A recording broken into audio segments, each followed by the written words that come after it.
To all my new subscribers and taking advice from one of my current subscribers on my other channel. I'll do a summation first, or introduction to my video. I want to talk about the triangulation of the last member, the canopy 12 and 11. And I want you guys to visualize a couple of things here. First off, let's talk about how, or let me talk about how 100% we all know that nobody ordered detensioning of the structure knowing that the cracks like hell would appear. I got to remember which camera to look at. The cracks like hell would appear. So that means that nobody, not FIU, not Berger, not FDOT, not FIG, not the CEI, not MCM, not VSL, none of them knew the structure. Not one knew the structure, because no one said, you know, if you detention 11, that the forces are now going to create these cracks in the back of there, that we can't detention 11. This is just wrong. So I know we have hindsight, but we also have hindsight with the same data that knows that now reveals that none of them knew this structure. I'm answering this to another engineer on my other, was asking questions over there, that he basically said I didn't answer a question that he had about whether this would have saved the bridge or not. I think it was my first video of 1 of 5 part series I did, and it might be 1 of 6 coming up. Remember, 1 of 5 is kind of defective. I was half awake, or half. The whole system was just fresh. You were getting it fresh at my part 1 of 5. So, for example, I said C2 and C4 in the canopy. There was only a C2 in the canopy, not a C4. I did say in the very beginning, I think there's a C4, and meaning I'm not sure. But then later in that same video, I went on mentioning a C4.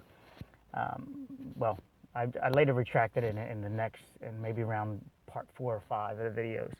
Okay, so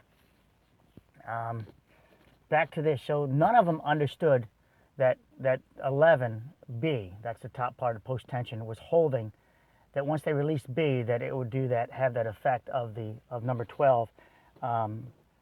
Here, I want you to visualize that this is. Oh, I'm going to make something up later on too, but right now I want to give you a pre to it. This is the canopy, C2 and C4, but just pick it as 1 for now. What happens when I pull to the right here, which would be, I hope it's your right also. But anyway, if I pull this direction, I'm pulling this direction. I'm pulling this direction. What happens to my hand to the left? Well, it just leans over.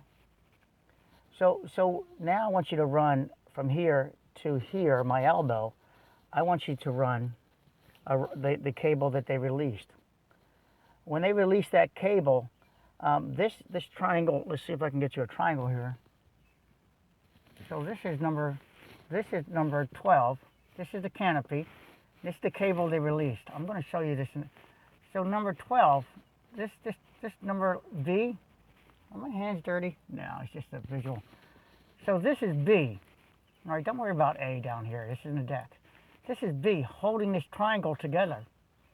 When they released it, they did not. The forces in C2 and C4, specifically probably C4, because C4 was added afterwards, it would have had more resistance to resist this. It would have had more forces to resist as they were post-tensioning, because it would have had an existing force of during the application of the post-tensioning.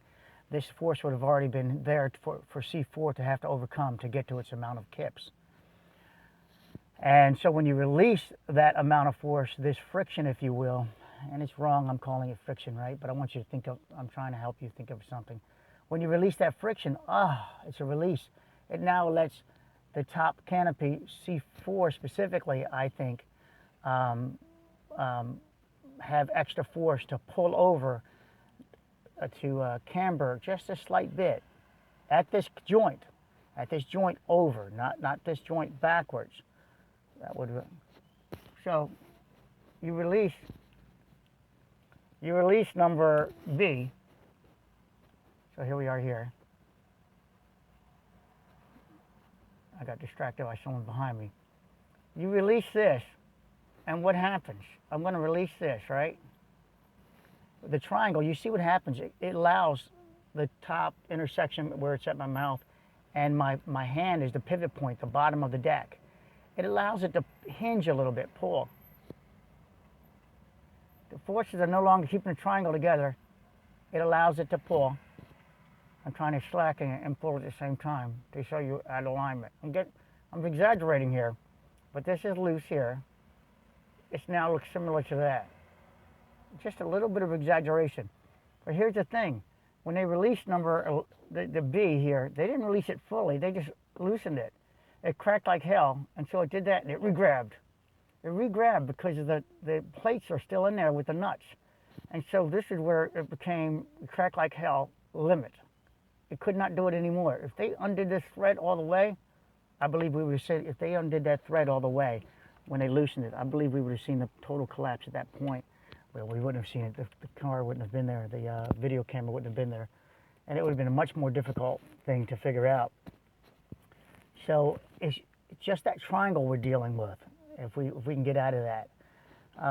That triangle does have an interaction of number 11 and 12. I get the other engineers, and I'm going to calm down as per Haig, I think it is. I forget who it is. Told me I shouldn't attack them as much, but, you know, he's right and he's wrong. You know, we have no choice but to attack back. So even though I'm passively talking this way and how I'm going to do it, it's still a form of attack, back at them because of the data. But I'm going to dial it down because psychologically I like sharing what's going on in the mind and why we do things. So I'm sort of vested in that it can't slide off, but I'm using common sense. I'm not using a bias. This cannot move. This triangle cannot move without something else moving in it. So this number here cannot move. Not possible to move unless something else moves with it. So as I create a triangle, here it is. None of these can move without the other one moving. There's something else that has to take place between this triangle. This can't move on its own. For it to move on its own, the canopy's got to dip down. If you keep number 12 just straight, magically it stays straight. Look.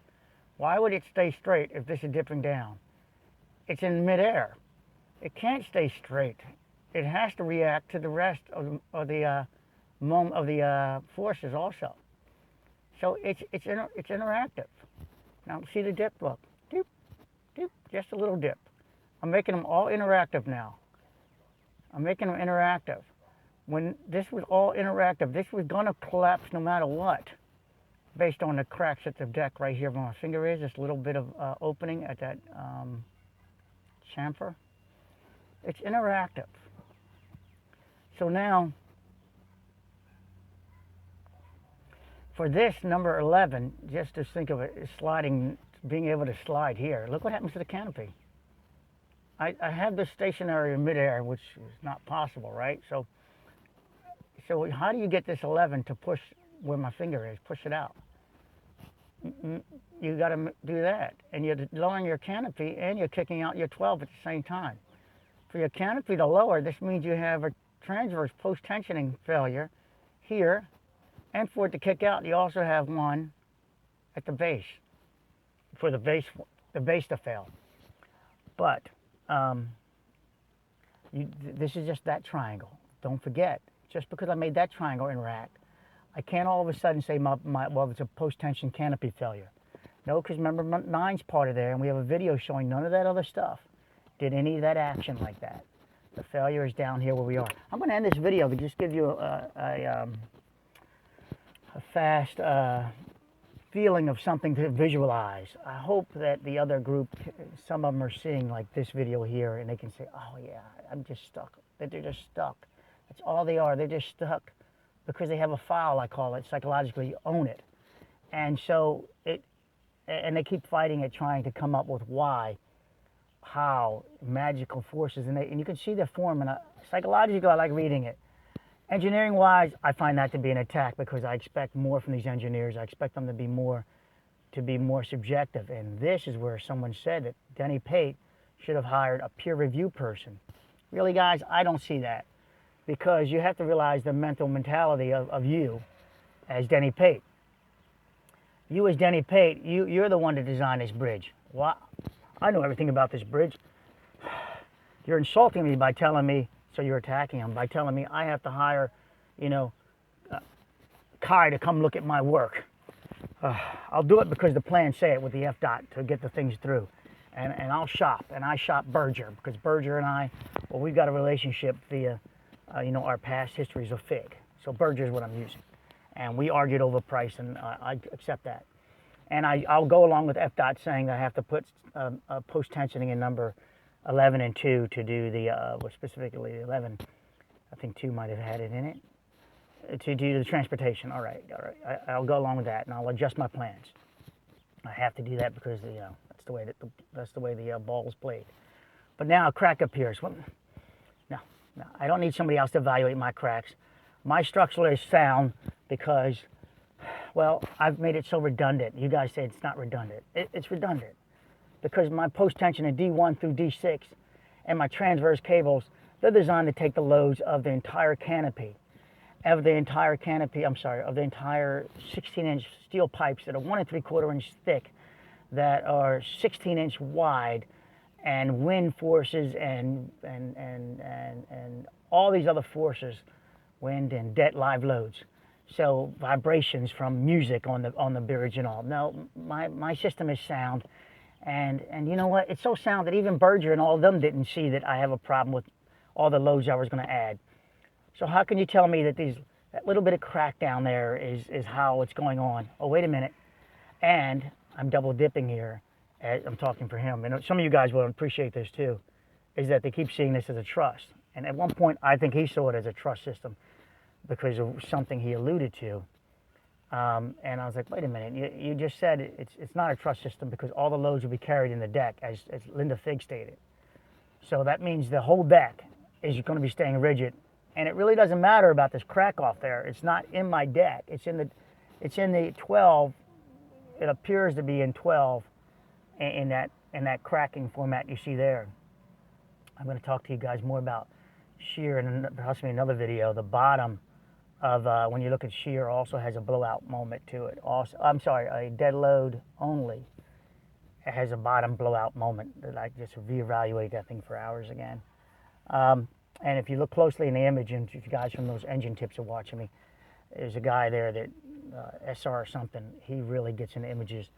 Oh, I don't know if he's following me or copying me or whatever, but nevertheless, I'll give him a little, let him have a little fun. And this guy actually doesn't like me, I think. You can look at the steel. Look at the steel, and you'll find a rating on the steel and from the back of there. I won't give you more hint than that. Follow each steel up. Magnify the image and follow each steel member up. And you're going to see the rating. You'll be able to tie that steel back into where it is in the drawings to some degree. All the steel at the failure is up. It's not down. So if we have the shear, punching shears they stated, well, at one point we had a reversal and all the steel went the other direction, straight up as it stands up. I think that's because you have this blister on the outside of, too big of a blister, the outside. This is the blister these two fingers are, and they would terminate here at the deck. The pier is here. And when it slid off, that blister, well, my head, my nose, yeah. All right, so my nose is going to be the pier. And as it's pulling off, and here it falls down, right? As it pulls off, it took a bump, but that blister is not incorporated strong enough into the deck. Of course not. It's only a blister. It's only 2 feet wide approximately to hold on. But it's also at the top of my knuckles here is where the 12 sits. And if you come off this way, this is 11. Or if you want to do it that way, do it that way. But I'd recommend you do it this way because it's the way I see it. So here's the top of 12. 12, as you can see, as I roll my fingers over, is not, the base of 12 is not sitting on top of the pier. So the loads are transferring down my knuckles here, and this is where that shear action and everything is going on. So I'm trying to give it to you this way to help you guys visualize, and you can use your own hands and everything. So now watch what happens when I put it back on the pier, my nose. And so it's on the pier, and you see my knuckle. It doesn't hit the bottom. We know that the back of that wasn't shimmed. So now the bridge starts to fail, creeping in the middle, and now it's going to ultimate failure. So it's deflected in the middle. It pulls it off the pier. But this, to pull it off the pier, it still also has to pull off that blister. The blister takes a bunny hop down to the pier. This is also pulling away, right? So it's an easy break. There's nothing there. But if it just pulled away like that, we would see that the rebar would be straight out until it hit the wall of the pier, and then it would slide down, and we would see the angle of it duplicating the angle of the wall. But it would also be kind of like that. Yeah, I'm bending my fingers. Like that. It would be under a lot of tension like that. As it stopped, you would then see it leaning against the wall. We see this. Oops, that's going to be difficult. Here's the pier. We see this with some of these members off of the wall, not touching at all. We know that because if you look at the back of 12, back of the, look at the images of the diaphragm, it has where the